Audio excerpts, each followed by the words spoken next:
Philippine volcano experts raised the warning level for Mount Mayon Sunday, January 14th, after lava began to flow and ash clouds appeared.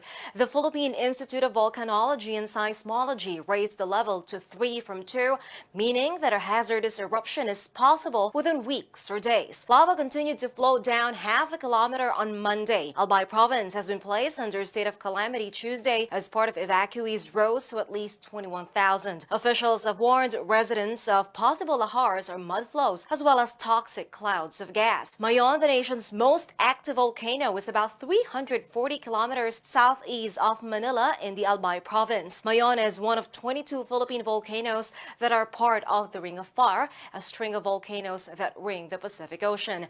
Mayon's last fatal eruption was in 2013 when 5 climbers died. For United News International in Metro Manila, I am Crystal Yang.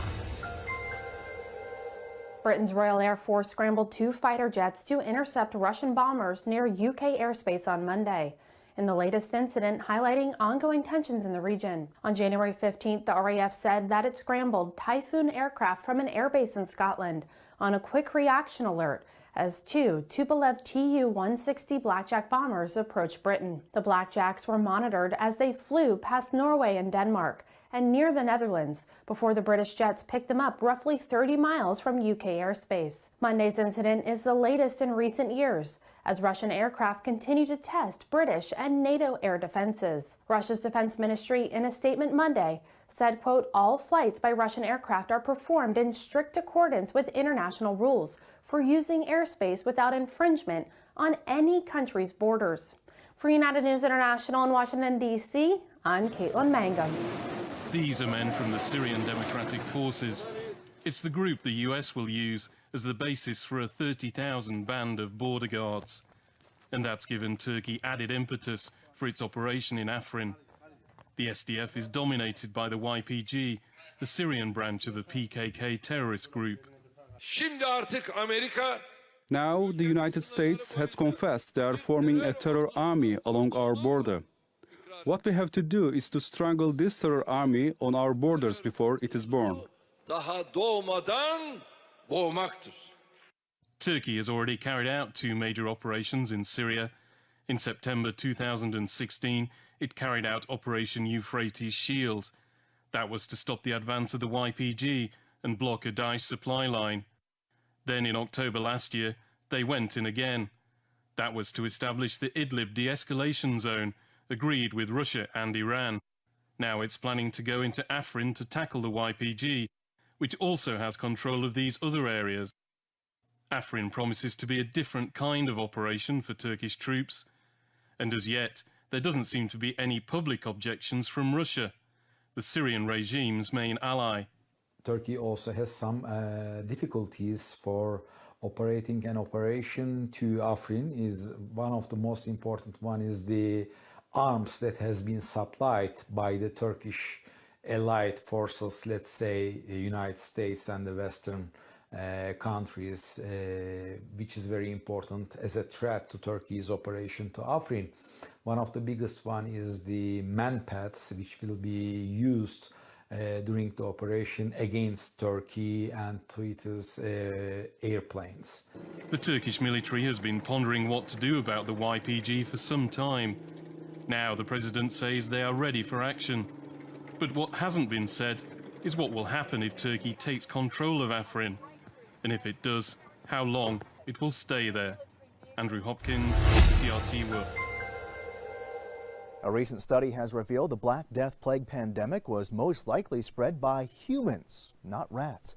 The bubonic plague devastated Europe from the 14th to 19th centuries. At its peak between 1347 and 1351, it killed about 1/3 of Europe's population. Previously, scientists believed the disease was spread by fleas, jumping from infected rats to humans. However, a study published in the Proceedings of National Academy of Sciences on January 15th contradicts that theory. Researchers from the universities of Oslo and Ferrara came to the conclusion that the plague was most likely spread through human parasites such as fleas and body lice. The researchers ran separate simulations of the disease being spread through rats, human parasites, and person-to-person contact. They found that mortality rates in the human parasite simulations matched up closest with the actual mortality rates recorded in 7 out of 9 medieval cities.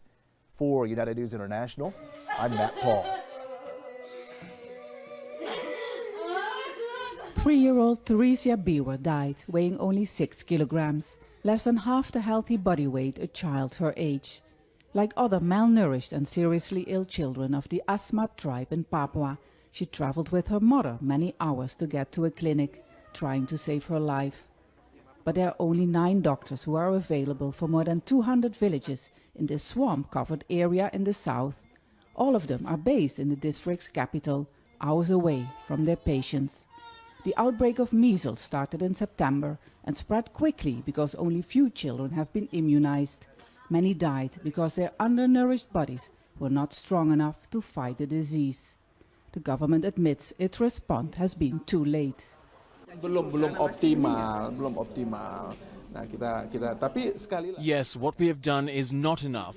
But let's not focus on who is in the wrong. Let's focus on how to solve it, because we are dealing with this reality right now. We thought our colleagues in Papua could handle it, but it turns out they need help and to be pushed more. That's what we are doing now. Since Papua became part of Indonesia in the 1960s, Papuans have often criticized the government for neglecting the far eastern province.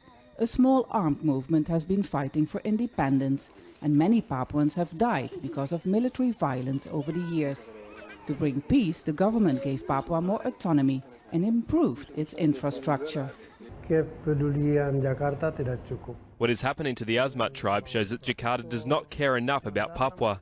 Despite building roads and the development we have seen since we got more autonomy, Papuans don't feel their lives have improved.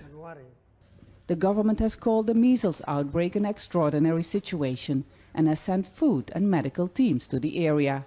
Also, flying doctors and the military have been called in to help. But due to the remoteness of the affected villages, many fear for some help will be too late. Children dying of hunger and disease are a huge blow to President Joko Widodo, who has vowed to stop military violence and bring welfare to the Papuans.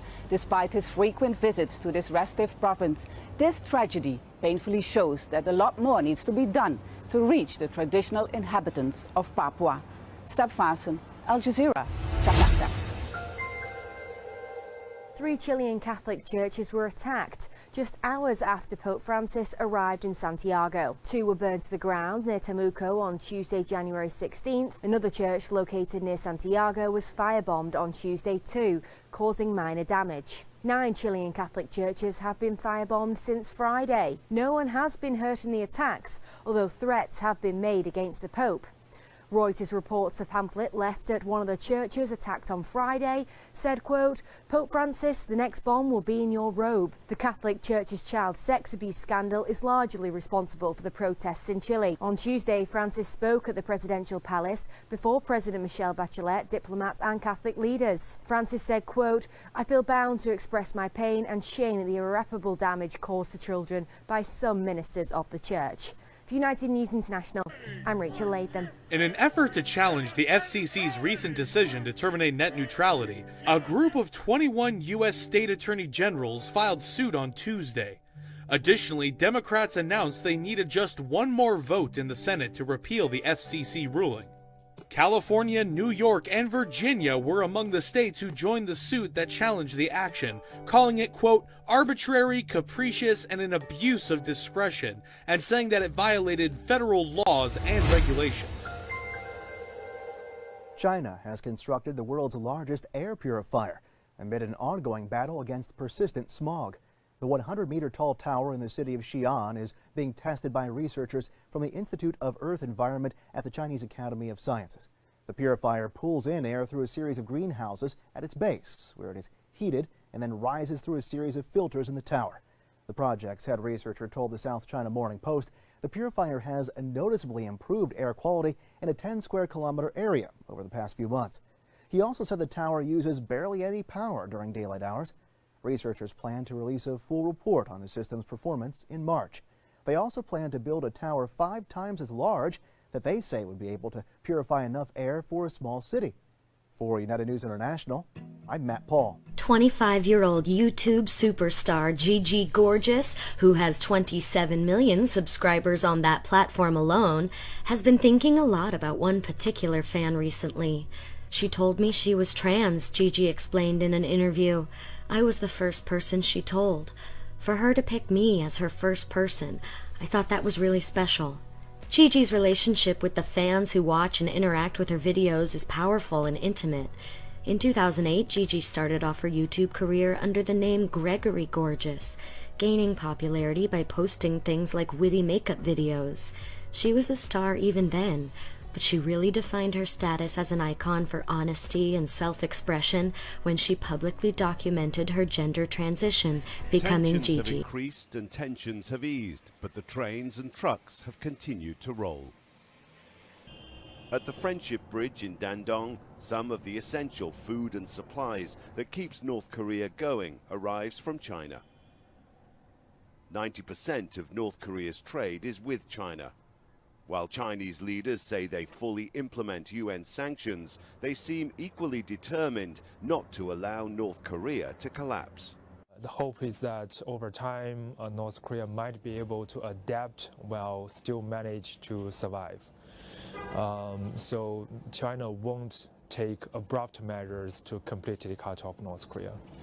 Despite sanctions, there's evidence that some North Korean businesses, such as restaurants and hotels, that should have been closed, have stayed open. From China's perspective, now is not the time for tougher measures. With the resumption of talks between North and South Korea, Beijing wants to encourage the signs of a thaw. North Korea and South Korea have started talking. The Olympics will be held at the start of next month. I'm not sure China has the political motivation to impose further severe sanctions. The fear for China is that just as there's a hint of an improvement in relations with North Korea, the US and its allies are preparing to ratchet up the pressure, and that will only harden Pyongyang's position. The North Korean leadership say nuclear missiles capable of hitting the US are needed for survival against hostile powers. More threats from the US and its allies might give leader Kim Jong-un the justification to speed up the weapons program, not slow it down. Rob McBride, Al Jazeera. The European Union vowed to combat plastic pollution with a new plan to make all plastic packaging in the 28-nation bloc recyclable by 2030. The EU Commission announced the plan January 16th, describing it as the first ever Europe-wide strategy to curb plastic waste. The plan also includes cutting down on single-use plastics and limiting the use of microplastics. First Vice President Franz Timmermans said, quote, "If we don't change the way we produce and use plastics, there will be more plastics than fish in our oceans by 2050. We must stop plastics getting into our water, our food, and even our bodies." Europeans produce about 25 million tons of plastic waste every year, and less than a third of that gets recycled. The plan must now get the green light from both EU governments and the European Parliament before it can be implemented. For United News International, Amber Caldwell.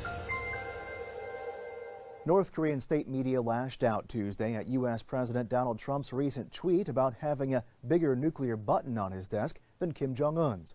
A commentary in Rodong Shinmun, the ruling party's publication, called the tweets the spasm of a lunatic and the bark of a rabid dog, according to a translation by the Wall Street Journal. The war of words between Kim and Trump escalated on New Year's Day when Kim said the entire U.S. mainland is within range of its nuclear missiles. And, quote, "The nuclear button is on my office desk all the time." The next day, Trump responded on Twitter, quote, "I too have a nuclear button, but it is a much bigger and more powerful one than his, and my button works." Tensions between the two countries are rising, even as North and South Korea engage in diplomatic talks. For United News International, I'm Matt Paul. Russian hackers are reportedly targeting the U.S. Senate with a new espionage campaign. According to a report released January 12th by cybersecurity firm Trend Micro, a chain of websites have been set up to look like the U.S. Senate's internal email system. The sites are being operated as part of a phishing and email harvesting scheme. The websites were reportedly set up by the hacker group known as Fancy Bear. which has been linked to Russia's military intelligence agency, the GRU. Fancy Bear, also known as Pawn Storm, is the same group that broke into the Democratic National Committee servers during the 2016 U.S. presidential election.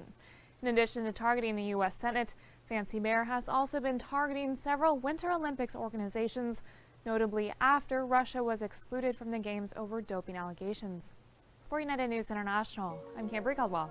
Airlines reported on Tuesday that a second winter storm in as many weeks is causing hundreds of flight cancellations across the United States, potentially dealing a further blow to carriers' first quarter outlooks.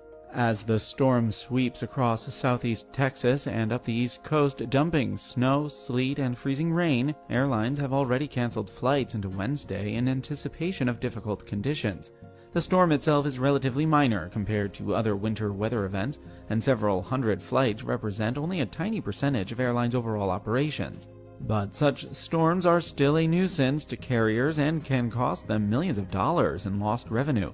A massive winter storm at the onset of the year caused thousands of cancellations, as several inches of snow and ice paralyzed the U.S. Northeast and forced the closure of some of the region's biggest airports. On Tuesday, the U.S. Senate planned to vote to advance a bill to renew the National Security Agency's warrantless internet surveillance program as privacy advocates made a final push to derail the measure. The legislation would extend the NSA program, which gathers information from foreigners overseas. The bill allows the NSA to eavesdrop on vast amounts of digital communications from foreigners living outside the United States via American companies like Facebook, Verizon, and Google. On Tuesday, participants at a 20-nation meeting on North Korea said that the world needs to keep up pressure on the North to force it to abandon its nuclear weapons program. At the meeting, U.S. Secretary of State Rex Tillerson said, "We must increase the cost of the regime's behavior to the point that North Korea must come to the table for credible negotiations." Tillerson also urged for China and Russia, who are not attending the Vancouver meeting, to fully implement UN sanctions. Snow and ice are coming to southern states that aren't accustomed to seeing such frosty conditions. More than 70 million people are under winter weather alerts from states stretching from Maine to Texas as an epic swath of snow and ice approaches.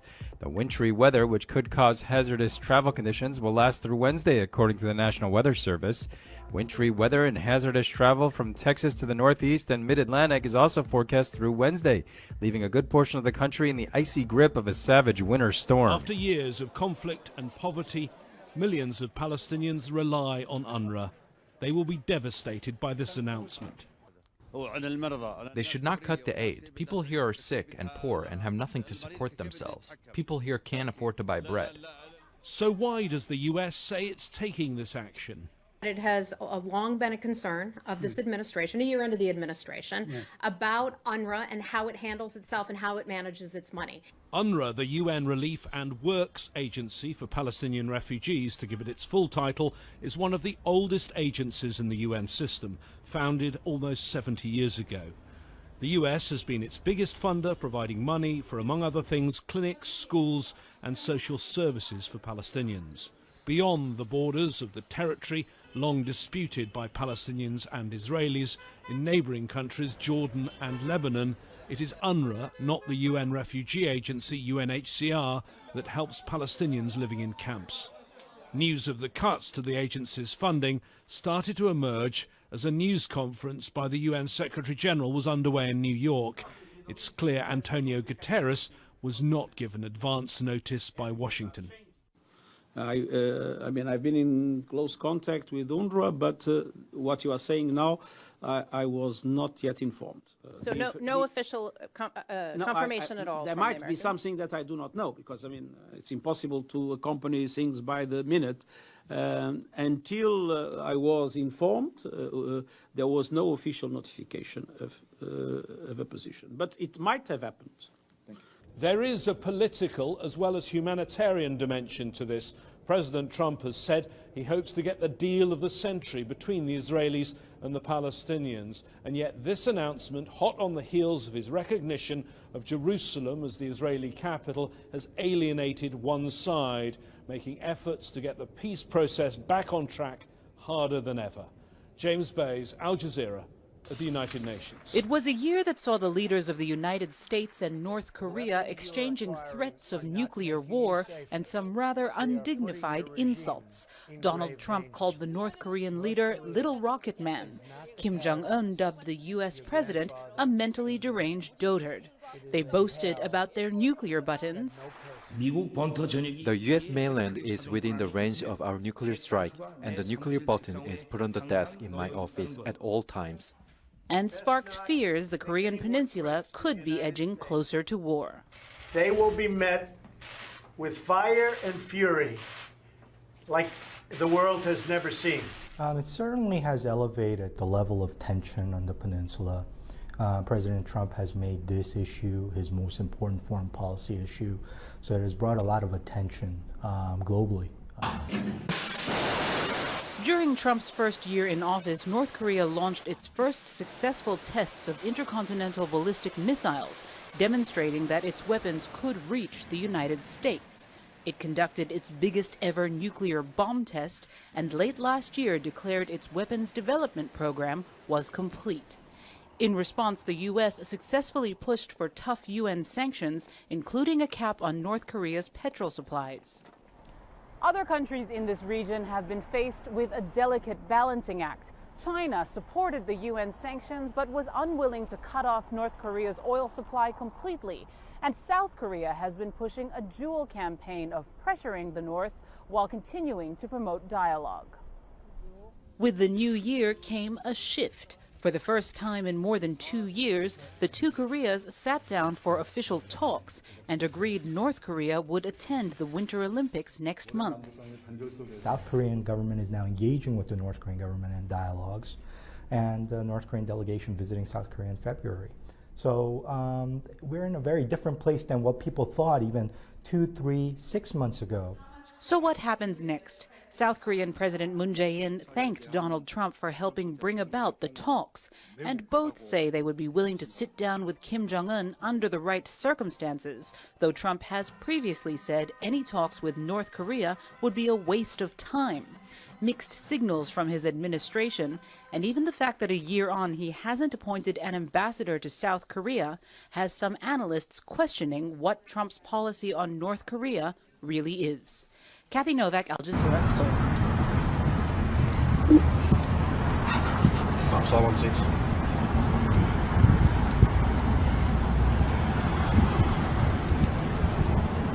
How are we going to get across?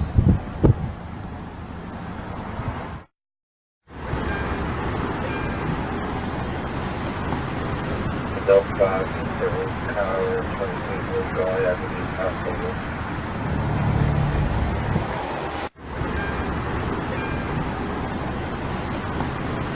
Delta 5, Tower 22 will go after the passenger.